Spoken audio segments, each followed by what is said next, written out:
के केपी खनाल दाई मात्रै हो नि त सुदूरपश्चिममा आवाज उठाउनलाई? अरू कोही छैन जुन गेटा मेडिकल कलेजको लागि आवाज उठाउनलाई अगाडि बढ्ने व्यक्ति? अरू कोही छैन?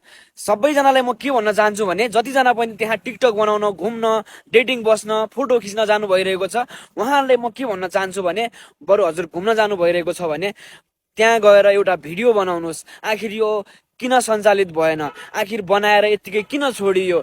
यो के टिकटक बनाउने ठाउँ हो?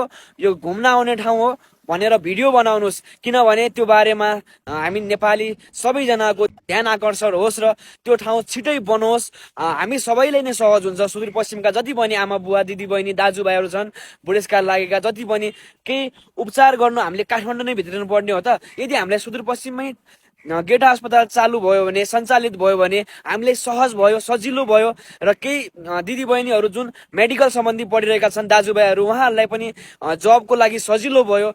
त्यो दिमागमा कहिले ल्याउने?